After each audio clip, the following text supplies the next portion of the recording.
Aussie singer-songwriter Josh Pyke is a 4 times ARIA Award winner. In 2008, he also picked up an APRA Award when he won the Best Original Song Award for the year. Rome is Josh's new album. It's his first album of original songs in 5 years, and he's here to join us at noise11.com. Well, we welcome in to noise11.com Josh Pyke. Good to talk to you again, Josh. Wow, it's been quite a career. Thank you. Yeah, good to see you. So here we are at album number 6, Rome. It's interesting, isn't it? Going through the 5 albums to date, you've never not had a top 10 album, yet there's never been a top 10 hit single, which says to me that your fans, they want to appreciate the entire snapshot of where you are musically at the time. They don't see what you do as a couple of singles and filler to create an album. Yeah, I mean, I hope that's true. I definitely think of myself as an album artist. Many years ago, I said to my manager and labels, I was like, I'm not going to sit down and try and write a single. I'll just write songs, and I'll probably have 15 to 20 songs that we can pare down to a 10-track album. And if you guys identify a couple of those songs as songs that could be considered as singles, then that's great. But I'm not going to write with that agenda, and I've always stuck with that. So I think that sort of lends itself to coming up with bodies of work that are basically albums. And I feel very fortunate to have a strong core fan base that's always supported me in that. Because you have a fan base that is about the album, that must make it interesting when you need to go and put together a set list, because they're going to know more than just the singles. They're going to know deep tracks into the album. Does that create the need for a lot of variety with the shows that you do? Yeah, I mean, I have so many songs. I mean, it's like, this is my 6th album, but there was also a couple of EPs and a mini album. So there's probably, when you think about it, it's probably almost 100 songs with B-sides and everything that I could draw from. So it makes it very, very hard putting a set list together, because some of my favorite songs like Parking Lots and stuff like that weren't singles. So yeah, it's hard. I mean, the flip side of that is I also really only have about, brain space for about 26 songs at any one time. So I can't do too much variation. I think it's sort of probably going to get to the point where I have to do one of those Paul Kelly A to Z kind of shows at some point, which would be fun. Do you remember all the lyrics, or do you need a teleprompter? Oh yeah, it'll be like Brian Wilson. I'll need a teleprompter at some point. And I mean, God, that'd be great. Actually, that's the great thing about streamed things. I could just have a big lyric sheet up behind the computer screen and just pretend that I've got this great memory for all these songs. Well, I guess the set list was taken care of in 2017 when you went out and did the 10th anniversary of Memories and Dust. That must have been an interesting project, because you are revisiting an entire body of work at that point. It was great. And also because it was like really it was my debut full-length album. And it was really the thing that kind of catapulted me into having a, almost 20-year career now. It felt great to kind of revisit those songs and reimagine them to a certain extent, but just reconnect with them and kind of appreciate them in the way that they changed my life. So yeah, it was kind of reconnecting with an old friend, or, an old work colleague that you shared some time in the trenches with. It was, I really enjoyed it. How did you mark the 10th anniversary of Chimneys of Fire? And will you continue to mark 10th anniversaries as the career progresses? Well, that would have happened last year, I guess, and I didn't do anything for it. I sort of, as much as I totally appreciate the importance of social media and doing these kind of throwback Thursday things and posting, 10 years ago this thing came out, I find it very hard to kind of keep track of all that stuff, let alone create new stuff and also just live a normal life. So I think there's a lot of value in artists with a catalog, revisiting stuff and kind of re-promoting those things. I probably haven't been the best at that in the last few years, but thank you for the reminder to be better at that in the future. It's interesting from a career perspective, because when Memories and Dust came out, you were 29 when that album was released, which is quite a late start for somebody in the recording career. To put that into perspective, the Beatles had recorded everything and broken up by the time they were 27. Yeah, it was, I mean, it was, I finished high school when I was 17. And from 17 onwards was trying my very hardest to be a professional musician, first in a punk band, and then I went solo when I was about 24. I mean, I was really at the end of my tether, really. I was thinking, I don't know if this is ever going to work. And then I released a song called Kids Don't Sell Our Hope So Fast under the name Night Hour.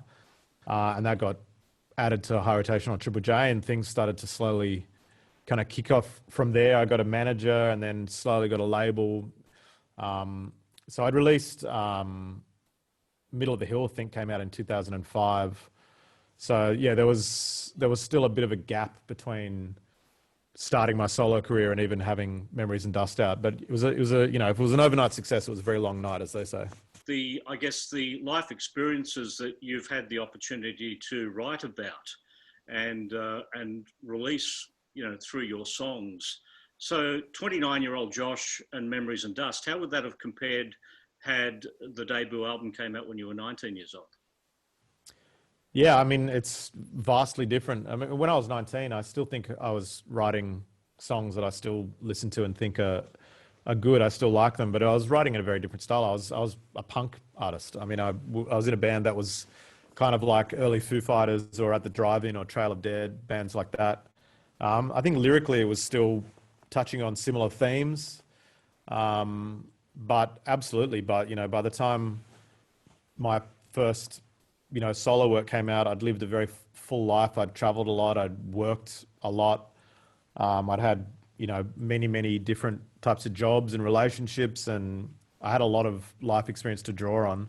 I mean, they say it takes your whole lifetime to write your first album, and that's very true. All of that stuff. It was a very formative time in my life, that sort of 24 to 30 kind of period, as it is for everybody, and I happened to be able to document that through songwriting at the time. Rome, I guess, comes at a very strange time on this planet, the strangest time probably in 100 years. Now, how far were you into the creation of Rome when you worked out that this album wasn't going to go as planned? Well, it was all done. So I was very, very lucky that I got to go over to America last December to mix the record. So the album was all finished. I went over to Portland and mixed it over there with a guy called Tucker Martin, which was a great experience. And I came back and we went to Singapore to shoot a film clip in March. So we just got back before, everything kind of shut down. And we kind of had that decision to make. It was like, well, we've got the album. It's all complete, 100% complete, mastered, mixed. I had a tour booked, which was 100% sold out for March. And so we were very deep in the release process when COVID hit properly. And we did have that decision of saying, well, should we just stop and, go into hibernation as some businesses do, or should we just plow ahead and keep releasing stuff and try and think outside the square to get it out there? And we decided to go for that. For me, artistically, creatively, I like releasing stuff when it's still fresh for me. Otherwise, if we delayed and sort of waited until 2021 to release this album, for me, I've moved on emotionally from that process. So it was important to get it out there. The album was presented to us as a series of singles. So we've had 5 songs so far: In Order, I Don't Know, Doubting Things, Home, Don't Let It Wait, and You're My Colour, which is a completely different order to the sequencing that you have on the album. And it always fascinates me. You go into such great thought into how an album is going to be sequenced.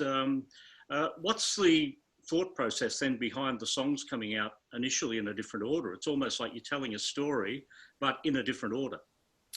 Yeah, that's very much how it is. I mean, when I'm making an album and sequencing an album, I very much have a beginning, middle, and an end. There's a real narrative to it. And so I guess releasing singles, it's kind of trying to distill that narrative into a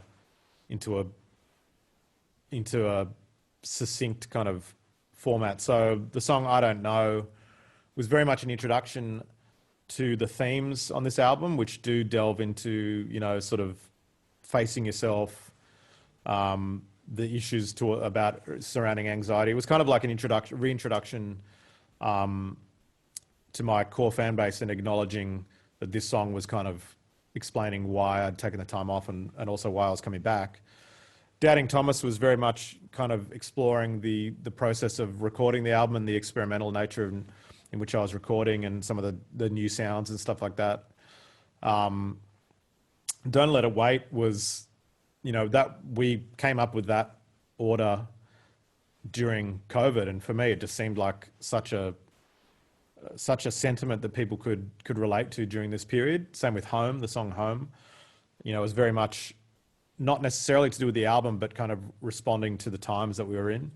And You're My Color, I really wanted to release that song because it's just a simple love song. It's just a song that reflects, in my personal interpretation of the song. Obviously, being the creator, it's about my love for my kids, but I wanted it to be a song that just expressed love, which is something that I think we all need right now. So it's a different process coming up with singles, and also acknowledging the idea that I don't really get played on the radio anymore.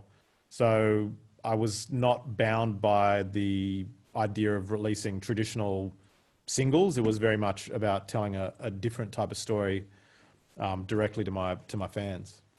That's interesting, isn't it? That radio comment, because, does that say that the career has gone to a different level now? I think the industry's just changed. I mean, I get played on, like, Double J is really supportive of my stuff, and I'm very appreciative of that. I'm 42. I don't fall into the Triple J world. I've never really fallen into the commercial radio world. So it's more about, for me, acknowledging that being an artist these days is about being a cottage industry. I mean, you've seen it in America for years and years. Bands like Wilco, bands like The National, bands like the Shins, Fruit Bats, the Decemberists, all these bands that I love, Sufjan Stevens. These are big acts with big followings, but they've never fallen into the traditional mainstream act, but they've created these cottage industries around their core fans and peer-to-peer referrals, and creating great bodies of work. And I think in Australia, that's kind of a concept that we're only starting to get our heads around in the last 15 years or so, and there's still a bit of a disparaging notion of heritage artists in this country. And really, man, any artist that can get to a point where they're playing a catalogue of songs that spans more than 5 albums, I think is an extraordinary accomplishment that shouldn't be disparaged. It should be celebrated. And I think we're not quite there in Australia yet. Like if you think about it, we like Paul Kelly is a celebrated, artist that has had, you describe him as a multi-generational artist. He has his fans that are his age, but then, their kids and their grandkids now. There's not that many artists like that in Australia, and I think we need to kind of embrace that concept more. When we started this interview, I asked you about never having not had a top 10 album. Is there an expectation with Rome for you that you want this one to be a top 10 album, or? I 100% do. I'm not going to lie. I mean, I would love that. It's a personal goal, but I also acknowledge the fact that we're in COVID. I don't think people's attention spans are not really directed towards their favorite art, or not even their favorite. Like the artists that they've followed over the years. So my expectations are realistic. I mean, I would love it to be another top 10 album. I think that would be a real accomplishment for me, personal little, tick. But I do also, it's not the be all and end all for me. It's more about the thing that I'm more focused on is the idea of getting back out and playing live. And that's, again, something that's completely out of all of our hands at the moment. So it's difficult to sort of be focused on something that you also have zero control over. Your songs are very concise. You have the talent to be able to wrap an entire story into 3 or 4 minutes.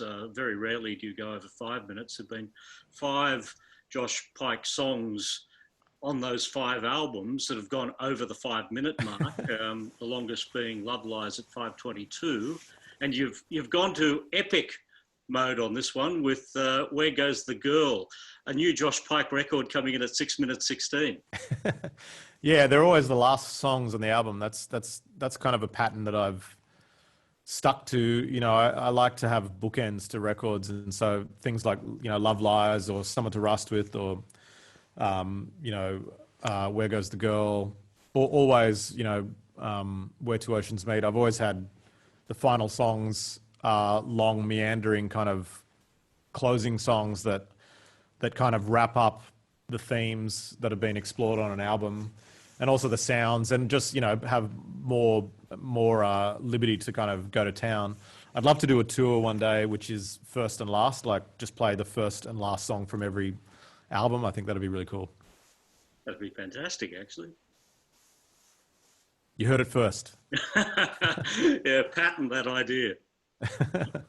I think it's the longest gap you've had in between albums, so it's good to see a new Josh Pyke album back again. Rome is the name of the album. Josh, pleasure to talk to you again. Thanks for joining us at Noise 11. Thank you as always. Thank you.